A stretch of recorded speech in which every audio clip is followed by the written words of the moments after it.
Love അന്ന ജുലൂദഹും ഖുരിലത് ബിമഖാരിയ മിനൻ നാർ. അല്ലാഹുവേ, എന്തിനാണ് നീ എനിക്ക് ദുനിയാവിൽ ആരോഗ്യം തന്നത്?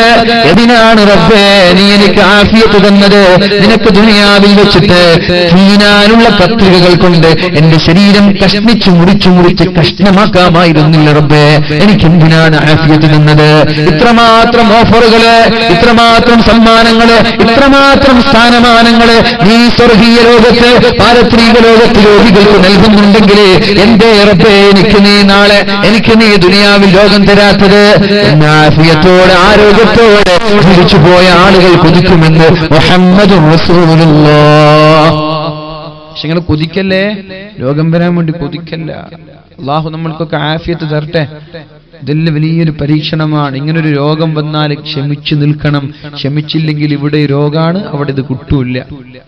ക്യാൻസറുകാരൻ, ഷുഗറുകാരൻ, ഇങ്ങനെ ഓരോ അസുഖങ്ങൾ ലഭിച്ച ആളുകൾ അള്ളാഹു നൽകിയതല്ലേ, എനിക്ക് കുഴപ്പമില്ല, അങ്ങനെ ക്ഷമിക്കാൻ തയ്യാറായാലേ ഈ ഓഫറുള്ളൂ.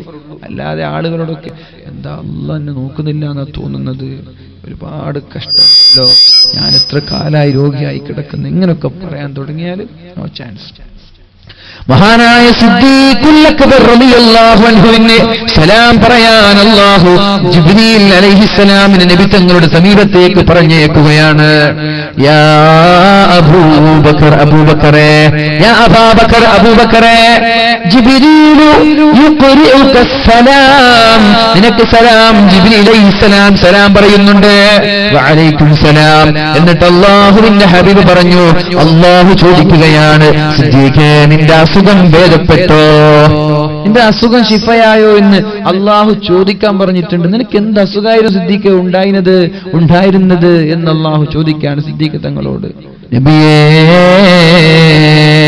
8 വർഷത്തോളമായി എന്റെ അണപ്പല്ല് അസഹനീയമായ വേദനയായിരുന്നു നബിയേ, എന്റെ അണപ്പല്ലിൽ വല്ലാത്ത വേദനയുണ്ടായിരുന്നു നബിയേ, അസഹനീയമായ സഹിക്കാൻ പറ്റാത്ത വേദന എന്റെ അണപ്പല്ലിൽ ഉണ്ടായിരുന്നു നബിയേ എന്ന് പറഞ്ഞപ്പോ അല്ലാഹുവിന്റെ ഹബീബ് ചോദിച്ചോ, അല്ല സിദ്ദീഖേ, എന്നോടത് പറയാമായിരുന്നില്ലേ? എന്നോട് പറഞ്ഞൂടായിരുന്നോ?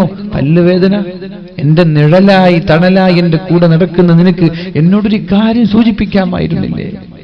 അപ്പോഴാണ് സിദ്ദീഖ് തങ്ങൾ പറഞ്ഞത്, കൈഫ അസ്തകീ അനിൽ ഹബീബി ഇലൽ ഹബീബ്. നബിയേ, എന്റെ സ്നേഹിതനായ അല്ലാഹു എനിക്ക് തരുന്ന രോഗത്തെ ഞാൻ എങ്ങനെയാണ് മറ്റൊരു സ്നേഹിതനോട് പറഞ്ഞു കൊടുക്കുക? എനിക്ക് പടച്ചോൻ തന്ന രോഗം, അള്ളാഹുവിന്റെ സ്നേഹിതനാണ്, ആ സ്നേഹിതൻ തന്ന ഒരു രോഗം മറ്റൊരു സ്നേഹിതനോട് ഞാൻ എങ്ങനെയാണ് നബിയെ പറഞ്ഞു കൊടുക്കുക?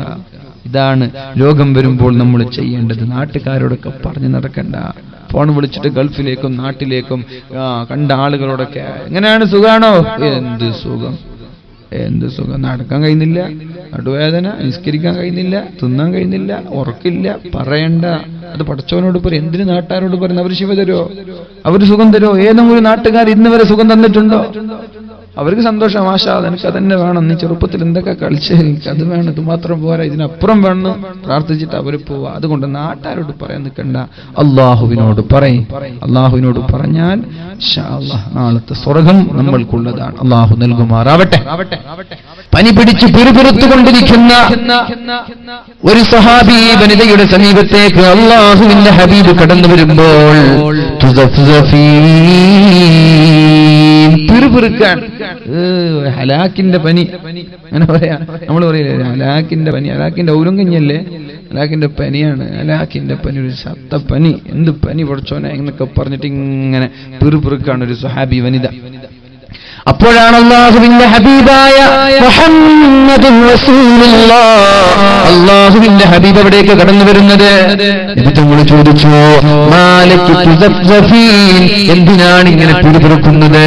നബിയേ, അൽ ഹുമ്മാ ലാ ബാറകല്ലാഹു ഫീഹാ, ഒരു ചത്ത പനിയാണ് നബിയേ, ഒരു ഹലാക്കിന്റെ പനിയാണ് നബിയേ.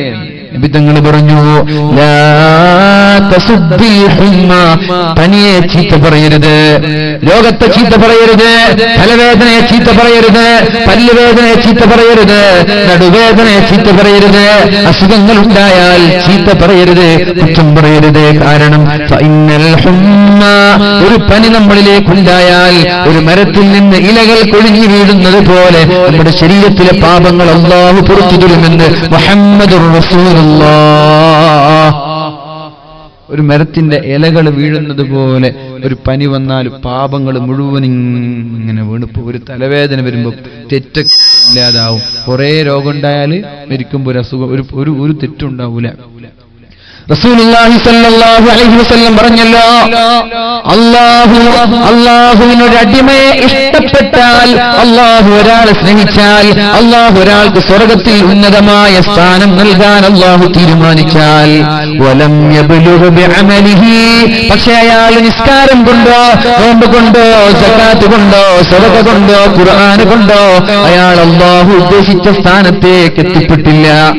ഇന്നലിൽ ജന്നതി മിഅത ദറജ, സ്വർഗ്ഗത്തിന് 100 തട്ടുണ്ട്, സ്വർഗ്ഗത്തിന് 100 തട്ടുണ്ട്. 8 കവാടങ്ങളും 100 തട്ടുകളുമാണ് സ്വർഗ്ഗത്തിനുള്ളത്. ഒരു കവാടത്തിന്റെ ഇടയിൽ 500 വർഷത്തെ വഴി ദൂരമുണ്ട് എന്ന് ശഫീഉനാ റസൂലുള്ളാഹ്. 8 കവാടം, 8 വാതിൽ, ആ വാതിൽ ഒരു വാതിലിന്റെയും മറ്റേ വാതിലിന്റെ ഇടയിൽ 500 വർഷത്തിന്റെ ദൈർഘ്യമുണ്ട്. ചില ഹദീസ് കാണാം മക്കയുടെയും ബസ്രയുടെ ഇടയിലുള്ള ദൂരമുണ്ട്. ഒത്തിരി വിശാലായിരിക്കും സ്വർഗം എന്ന് പറഞ്ഞാൽ നമ്മൾ വിചാരിച്ച ആകെ ഒരു ഫ്ലാറ്റ് പോലെ അല്ല ഈ സ്വർഗം എന്ന് പറഞ്ഞാൽ. 100 തട്ടുള്ള ബുർജ് ഖലീഫ അല്ല സ്വർഗം എന്ന് പറഞ്ഞാൽ. നമുക്ക് വേഗം 100 തട്ട് എന്ന് പറയുമ്പോൾ ഇത് ബുർജ് ഖലീഫ തന്നെ അങ്ങനെ തോന്നുക. അല്ലല്ല, ബുർജ് ഖലീഫ അല്ല. ബുർജ് ഖലീഫിന്റെ ഒരു ഡോറും 2 ഡോറും തൊട്ടടുത്താണ്. പക്ഷേ ഇത് 500 വർഷമൊക്കെ സഞ്ചരിക്കേണ്ട ദൈർഘ്യം ഈ 2 ഡോറിന്റെ ഇടയിലുണ്ടെന്നാണ്.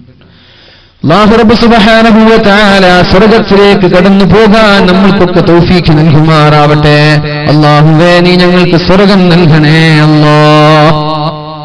അപ്പോ സ്വർഗ്ഗത്തിൽ ഉന്നതമായ തട്ട് നൽകാൻ, ദറജ നൽകാൻ അല്ലാഹു തീരുമാനിച്ചു. പക്ഷേ അയാൾ അതിന് ഒരുങ്ങിയില്ല. അയാൾക്ക് ആ ഓർമ്മയൊന്നുമില്ല. അല്ലാഹു വിചാരിച്ചത് 199ാമത് തട്ടിൽ അയാളെ കൊണ്ടുപോകണമെന്നാണ്. പക്ഷെ അയാൾ അതിനുള്ള ഒരുക്കങ്ങൾ, അയാൾ ഇങ്ങനെ ബടായും പറഞ്ഞ് നടക്ക, നാട്ടില് മടക്കി കുത്തി ഇങ്ങനെ തുമ്മ ഇങ്ങനെ ബിട ഇങ്ങനെ നടക്കന്നെ. പക്ഷെ എവിടെ എത്തണ്ടേ? അല്ലാഹു ഉദ്ദേശിച്ച സ്ഥലത്തേക്ക് മൂപ്പർ എത്തണ്ടേ? എങ്ങനെ എങ്ങനെയാണ് എത്തുക?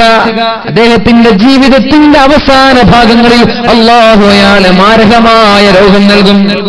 സഹിക്കാൻ കഴിയാതെ വേദനാജനകമായ രോഗം നൽകി അല്ലാഹു പരീക്ഷിക്കും. ആ രോഗം വരുമ്പോൾ അവൻ ക്ഷമിക്കും. അങ്ങനെ ക്ഷമിക്കുമ്പോൾ 2, 3, 4 വർഷം രോഗം വന്ന് രോഗിയായി കിടക്കുമ്പോൾ കഴിഞ്ഞ കാലങ്ങളിൽ ചെയ്ത എല്ലാ പാപങ്ങളും അല്ലാഹു പുറത്തു കൊടുത്ത് ഈ രോഗം കാരണം അല്ലാഹു അവന്റെ ദറജ അധികരിപ്പിച്ച് ഒരു തെറ്റുപോലും ഇല്ലാത്ത അവസ്ഥയിലാണ് അല്ലാഹു അയാളെ മരിപ്പിക്കുന്നത് എന്ന് ശഫീഉനാ റസൂലുള്ളാഹ്. അല്ലേ, മഹാന്മാരൊക്കെ പെട്ടെന്ന് മരിച്ചു പോവാറില്ല. കുറച്ച് രോഗിയായിട്ടാ മരിച്ചു പോവാ. കുറച്ച് രോഗിയായിട്ട് കിടക്കും, പിന്നെ മരിച്ചു പോവാ. എന്തിനാണ്? അവർക്കൊന്നും കൂടി സ്ഥാനം, കാറ്റഗറി, Z കാറ്റഗറി കൊടുക്കാനാണത്. 1 മാസം രോഗിയാകും, ഒരാഴ്ച രോഗിയാകും. ആരെപ്പോ രോഗിയാതെ മരിച്ചു പോയത്? എല്ലാവരും പെട്ടെന്ന് മരിക്കൽ കുറവാണ്. മഹാനായ മാനു ഉസ്താദിനെ പോലെയുള്ള ചെറുശ്ശേരി സൈനുദ്ദീൻ മുസ്ലിയാർ, നമ്മുടെ ആദരണീയരായ ഉസ്താദിനെ പോലെ മഹാനായ ശംസുൽ ഉലമ കൂട്ടുമല ഉസ്താദ്, കോയക്കുട്ടി ഉസ്താദ്, എല്ലാവരും മരിക്കുന്നതിന് മുമ്പ് ആഴ്ചയോ മാസങ്ങളോ രോഗിയായി കിടന്നിട്ടുണ്ട്. അതെന്തിനാ? Z കാറ്റഗറി കൊടുക്കാനാണ്.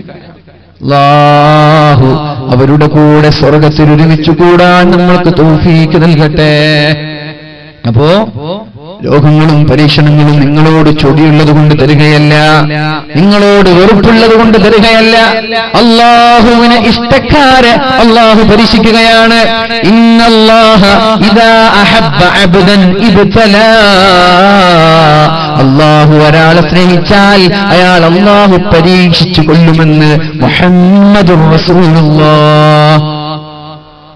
ഇഷ്ടമുള്ള ആളെ നന്നായിട്ട് പരീക്ഷിക്കും. നല്ല സ്നേഹമുള്ള ആൾക്ക് നല്ല പരീക്ഷണം. അതുകൊണ്ടാണ് മുസ്ലിമീങ്ങൾ ഏറ്റവും പ്രയാസങ്ങൾ അനുഭവിക്കേണ്ടി വരുന്നത്. നിങ്ങൾ കണ്ടിട്ടില്ലേ? അമേരിക്കയിലോ ചൈനയിലോ ഫിലിപ്പീനിലോ അതുപോലെ മറ്റുള്ള അമുസ്ലിം രാജ്യങ്ങളിൽ ഒരു കൊടുങ്കാറ്റ് വരുമ്പോ, ഒരു ഭൂകമ്പം വരുമ്പോ, ഒരു സുനാമി വരുമ്പോ ആകെ വിരലിലെണ്ണാവുന്ന ആളുകളെ മരിച്ചു പോകുന്നുള്ളൂ. പക്ഷേ ഒരു മുസ്ലിം രാഷ്ട്രത്ത് ഭൂകമ്പമോ കൊടുങ്കാറ്റോ സുനാമിയോ കടന്നു വന്നാൽ മരിച്ചു പോകുന്നത് ലക്ഷക്കണക്കിന് ആളുകളാണ്. അല്ലാഹുവിന് ഇഷ്ടമുള്ള ആളുകളെ അല്ലാഹു പരീക്ഷിക്കുകയാണ്. ഇന്നല്ലാഹ ഇദാ അഹബ്ബ അബ്ദൻ ഇബ്തലാ.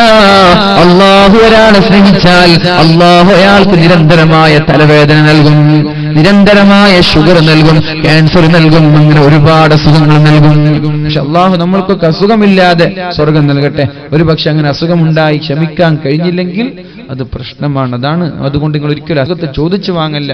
അല്ലാഹു നമ്മൾക്കൊക്കെ ആഫിയത്ത് നൽകട്ടെ. അല്ലാഹു ആഫിയത്ത് നൽകട്ടെ. ആമീൻ. ഇത്ര രോഗികൾ നമ്മുടെ ഹമീദ് കൊളോട്ട് നല്ല ചെറുപ്പക്കാരനാണ്, നല്ല ദീനിനെ സ്നേഹിക്കുന്ന, സമസ്തയെ സ്നേഹിക്കുന്ന, SKSSF-നും SYS-നും ഒക്കെ ഓടിച്ചാടി നടന്നിരുന്ന ചെറുപ്പക്കാരൻ. അല്ലാഹുവേ ശിഫ നൽകണേ റബ്ബേ. അല്ലാഹുവേ ആ ചെറുപ്പക്കാരന് ആഫിയത്ത് നൽകണേ അല്ലാഹ്. എത്രയും പെട്ടെന്ന് ആഫിയത്തോടെ ആരോഗ്യത്തോടെ നമ്മളിലേക്ക് മടങ്ങി വരാനും കഴിഞ്ഞതിന് പകരമായി ഒന്നും കൂടി ആരോഗ്യത്തോടെ സേവനം ചെയ്യാനും ആ ചെറുപ്പക്കാരന് നീ തൗഫീഖ് നൽകണേ അല്ലാഹ്, ശിഫ നൽകണേ അല്ലാഹ്. അല്ലാഹുമ്മ അൻതശ്ശാഫി, അല്ലാഹുമ്മ അൻതശ്ശാഫി, അല്ലാഹുമ്മ അൻതശ്ശാഫി. അല്ലാഹുവേ നീയല്ലാതെ ശിഫ നൽകുന്നവനില്ല റബ്ബേ. മംഗലാപുരത്തുള്ള ഒരു ഡോക്ടർക്കും ശിഫ നൽകാൻ കഴിയില്ല റബ്ബേ. നീ വിചാരിച്ചില്ലെങ്കിൽ ലോകത്തുള്ള ഒരു കുഞ്ഞുമോനും ശിഫ നൽകാൻ കഴിയില്ല റബ്ബേ. നിന്റെ ഖളാഅാണ് റബ്ബേ ഞങ്ങൾക്ക് വേണ്ടത്, നിന്റെ വിധിയാണ് റബ്ബേ ഞങ്ങൾക്ക് വേണ്ടത്. ഇദാ അറാദ ശൈഅൻ അൻ യഖൂല ലഹു ഫയകൂൻ. അല്ലാഹുവേ ശിഫ നൽകാൻ നീ ഉദ്ദേശിച്ചാൽ, നീ ഇഷ്ഫി എന്ന് പറഞ്ഞാൽ അവിടെ ശിഫ ലഭിക്കുമല്ലോ അല്ലാഹ്. അതുകൊണ്ട് ഡോക്ടർമാരിൽ ഞങ്ങൾക്ക് യാതൊരു പ്രതീക്ഷയുമില്ല റബ്ബേ. ഭൂരിഭാഗം ഡോക്ടർമാരും മനുഷ്യന്മാരുടെ ശരീരം വെച്ച് ചൂഷണം ചെയ്യുന്നവരാണെന്ന് പറയാതിരിക്കാൻ വയ്യ.